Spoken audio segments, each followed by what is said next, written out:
এই রান্না করার সময় ডাইকো না, আমি ধীরে সুস্থে রান্না করি। চুলা পাটা পরিষ্কার করে নুড়ি ঝাড় দিছি। এখন দুপুরের টাইম রান্না করা লাগবে তাড়াহুড়া করে, নাইলে সময় আছে। আজান দিয়ে দিব একটু পরেই। মাংস তরকারি রান্না করতে লেট হবে না। আসসালামু আলাইকুম বন্ধুরা, সবাই কেমন আছেন? অবশ্যই ভালো আছেন, আল্লাহর রহমতে আমিও ভালো আছি। আপনাদের দোয়ায় অনেক ভালো আছি। আপনারাও অনেক ভালো থাকেন, দোয়া করি।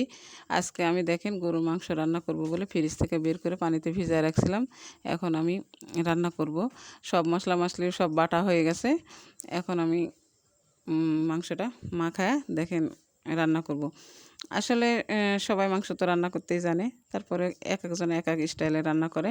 আমি কিন্তু কাঁচা মাংস সবসময় মাখায় দিয়ে রান্না করি। আমি ওই তেল দিয়ে রান্না করি না মাংস।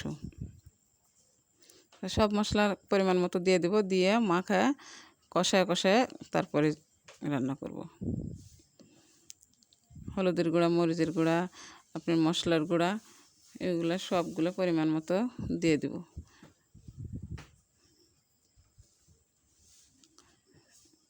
হলুদের গুঁড়া দিচ্ছি। গরুর মাংস আপনি জানেন কিনা, আপনারা বন্ধুরা জানেন কিনা তাও বলতে পারবো না, কিন্তু গরুর মাংস কিংবা যে কোনো মাংস একটু কম দিলেও চলে, কিন্তু গরুর মাংসতে আপনি হলুদ একটু বেশি দিবেন। তরকারির কালারটা সুন্দর আসবে, এবং মাংসতে হলুদ বেশি দিলে হলুদের কিন্তু কোনো গন্ধ আসে না। হলুদের কোনো গন্ধ আসে না, কালারটা হেবি সুন্দর হয়। আর ভাত যখন মাখবেন তখন ভাতটা কিন্তু একেবারে হলুদ হয়ে থাকে, সুন্দর লাগে দেখতে। তরকারিটাও কালার কিন্তু অনেক সুন্দর হয়। গুঁড়া মরিচটা ভালো লাগবে, তাহলে আর একটু ভালো কালার হবে। সব ধরনের মশলা তেল দিলাম। সব কিছু কাঁচা মাংসের উপরে আমি সব কিছু দিয়ে মাখাবো।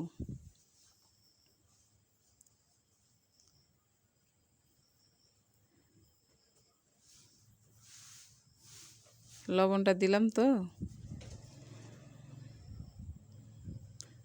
তেজপাতা দিতে মনে নাই, তাই এবার উঠে গিয়ে আমি তেজপাতা নিয়ে আসতেছি। তেজপাতা তরকারিতে দিলে কিন্তু সেন্ট হয়। এটা এক ধরনের সেন্টের পাতা মনে করেন। এটা কিন্তু সব তরকারিতে দেওয়া যায়, ডালেও কিন্তু দেওয়া যায়। এখন আমার মশলা দেওয়া শেষ। দেখেন বন্ধুরা, আমার চুলা পাটা কিন্তু আজকে লেপসি, কত সুন্দর লাগতেছে। চুলার মুখ টুকে কোথাও কালি নাই, একবারে ফ্রেশ হয়ে আছে। আর এই যে মাংসটা রান্না করব চুলার মুখের কাছে আমি দিছি, দিয়ে ওখানেই মাখাবো। মাখায় তারপরে চুলার উপর দিব ভেবেই সামনাসামনি রাখছি। সব মশলা দেওয়া শেষ, এখন আমি মাখাবো।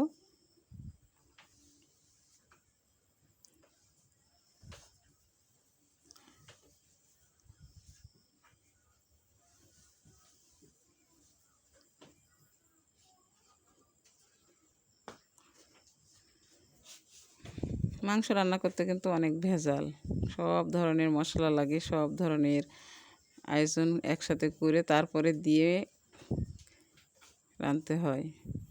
আর এমনিতে সবজি তরকারি, অন্যান্য তরকারি আপনি অনেক কিছু দেওয়াই লাগে না। রসুন, পেঁয়াজ, মরিচ, হলুদ, লবণ দিলেই হয়ে গেল, খাওয়া যায়। কিন্তু মাংসতে সব মশলা না দিলে কিন্তু খাওয়া যাবে না, একটা গন্ধ আসবে। এখন দেখেন আমি মাখার সময় দেখেন মাংসটার কালার অন্যরকম হয়ে যাবে।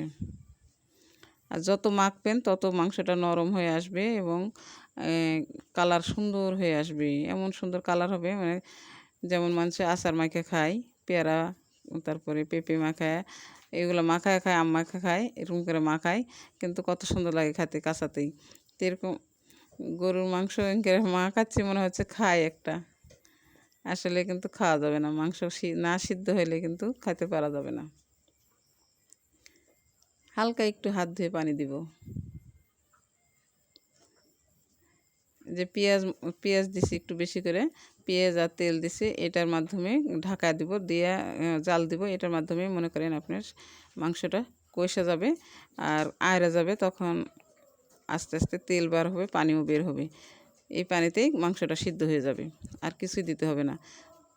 কষানোর সময় যখন ঝোল দিবেন তার আগে আগে একটু তেল দিয়ে দিলেই আর একটু ভালো হয়। চুলাটা ধরাবো কীভাবে? চুলাটা তো ভিজা ভিজা হয়ে আছে, সকালে নুড়ি দিছি, এখন তো দুপুরের টাইম। ভাগ্য ভালো, চুলাটা ভালোই জ্বলতেছে। আসলে নুড়ি ঝাড় দিলে বলে চুলা হাসে আর ভালোভাবে জ্বলে। আর চুলায় যদি ভাঙাচোরা থাকে, যতই সুন্দর খড়ি দেন, শুকনো খড়ি দেন, তাও চুলা কিন্তু ধোঁয়াতেই থাকে। আজকে আমার চুলাটা হাসি খুশিভাবে জ্বলতেছে, দেখতেছেন তো। এই যে মাংস কিন্তু কষায় প্রথম বলকটা উঠলো, পানি কতখানি বের হয়ে গেছে দেখেন। এই পানিতে আস্তে আস্তে মাংসটা সিদ্ধ হয়ে যাবে আর নরম হয়ে যাবে, আরও আয়রা যাবে। আর ফ্রিজে মাংস রাখলে, যদি আপনি 1 কেজি মাংস রাখেন, তো ফ্রিজের থেকে বের করে যদি রান্না করেন 1 কেজি মাংস থেকে, যেমন তাজা মাংস রান্না করলে 1 কেজি সবাই মিলে খাওয়া যাবে, কিন্তু ফ্রিজের মাংস 1 কেজি বের করলে যয়জন খেতে ইচ্ছা করবেন তয়জন কিন্তু খাওয়া যাবে না, কমে যায়। দেখে আপনার চোখে লাগবে না যে 1 কেজি মাংস এতটুকু, এরকম মনে হবে। ফ্রিজে থাকলে মাংসটা শক্ত হয়ে যায়, তেল টেল সব কেমন জানি হয়ে যায়। চুলায় দেওয়ার পরে সবগুলো আয়রা চর্বিটা গলে একবারে হয়ে যায়, কমে যায়। নাড়াচাড়া তো করতেই আছি। আজকে মেহমান আসবে, তো এই জন্যে আমি আরও সকাল সকাল সব কিছু সুন্দর সুন্দর করে ঝাড় নুড়ি দিয়ে পরিষ্কার করে রাখছি। মাংসটা ভিজায় রাখছিলাম, এই যে রান্না করতেছি। 1টা বাজে যাবে, প্রায় 1টার আগেই মেহমান চলে আসবে। আমার রান্নাও হয়ে যাবে, এমন সময় হয়তো মেহমানও চলে আসবে, কিংবা চুলায় থাকতেও আসতে পারে।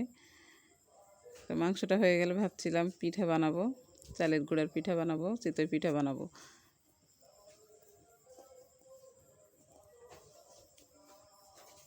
মাংসটা হতেই অনেক দেরি হয়ে যাবে। আপনি মাংস কিন্তু কষানাতি সব কিছু এমনভাবে কষায় নিতে হবে মাংসটা, যাতে কষানি মাংস খেতে ভালো লাগে। এরকম কষানি মাংস কিন্তু অনেকে খায়, আমরাও খাই। কষানোর সময় কিন্তু মাংস রেখে দিলে ওই মাংস হেবি স্বাদ লাগে। তারপরে ঝোল দিয়ে রান্না করলে পরে একটু কম লাগে, পরে আবার ঝোলটা একটু মাখু মাখু হয়ে গেলে নামালে তখন আর একটু ভালো লাগে। এই যে কষানি মাংস একটা আবার তুলে নিলাম, যে খাইয়া দেখবো যে কেমন হয়, সিদ্ধ টিদ্ধ হয়েছে কিনা, এই জন্য আবার তুলে নিলাম।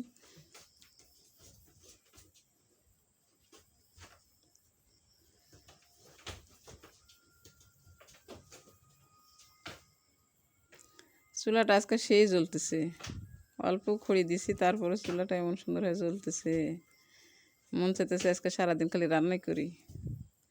আসলে আমি মেশিনে কাজ টাজ করি, তো আবার বাড়িরও কাজ কাম থাকে, সব কিছু মিলে আমি চুলার পাটা বেশি পরিষ্কার করে রাখতে পারি না। তারপরেও চেষ্টা করি ভালো করে রাখার জন্য। মাংসটা হয়ে গেছে, এখন আবার পিঠা বানাচ্ছি। চিতই পিঠা মাংস দিয়ে খেতে অনেক ভালো লাগে, মাংস ঝোল দিয়ে খেতে। এই জন্যে আমি নরম করে চিতই পিঠা বানাচ্ছিলাম। পিঠাগুলো সেই সুন্দর হচ্ছে আজকে। আসলে মনটাও ভালো আছে, চুলাটাও ভালো আছে, চুলাটা ভালোভাবে জ্বলতেছে। আর পিঠা বানানোর গোলটাও আজকে কি সুন্দর হয়েছে। পিঠাগুলো একবারে সুন্দর সুন্দর হয়ে তলে উপরে একবারে সমান। দেখেন পিঠার এপারেও যেরকম ওপারেও সেরকম, খুব সুন্দর হয়েছে।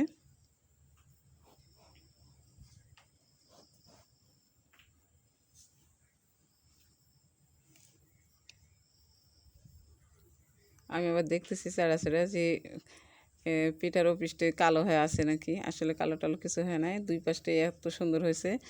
মেহমান খাবে, জিনিস যদি ভালো না হয় দেখতে খাবার, তাহলে কি খাবার দেওয়া যায়? অনেকগুলোই পিঠা হবে। কে কে আপনারা চিতই পিঠা খাওয়া পছন্দ করেন অবশ্যই কমেন্ট করে জানাবেন বন্ধুরা। আর দয়া করে আমার এই ইউটিউব চ্যানেলে অবশ্যই একটা সাবস্ক্রাইব করে দিবেন। আসলে আপনারা আমার সাথে আছেন দেখে, আপনার উৎসাহ পেয়ে আমি এই ভিডিওগুলো ছাড়ছি আপনাদের কাছে। অবশ্যই দেখবেন, পুরোপুরি ভিডিও দেখবেন। আর আমার কোনো ভুল ত্রুটি হলে অবশ্যই ক্ষমা করে দিবেন। আর দয়া করে বারবার বলতেছি, আমার এই চ্যানেলে অবশ্যই একটা সাবস্ক্রাইব, লাইক, শেয়ার, কমেন্ট করে দিবেন। তাহলে আমার মনটা অনেক খুশি থাকবে, আর আমি আরও খুশি মনে আপনাদের মাঝে ভিডিও ছাড়তে পারবো, অনেক ভালো ভালো ভিডিও করে ছাড়বো। এই যে কথা বলতে বলতে অনেকগুলো পিঠা হয়ে গেল।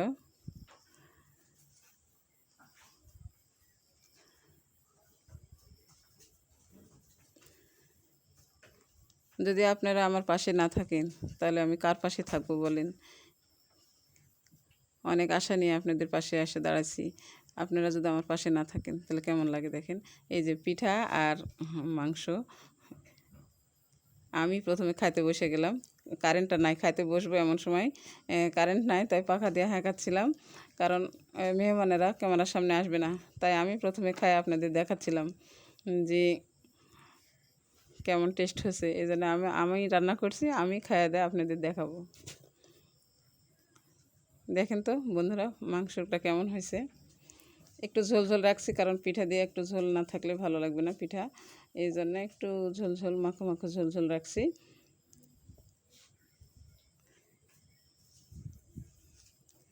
পিঠাটা আবার গুনতেছিলাম যে কয়টা।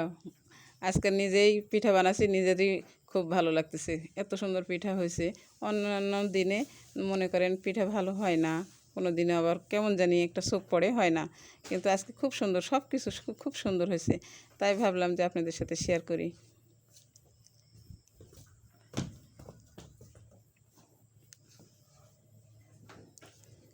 প্রথমে আমি টেস্ট করতেছি।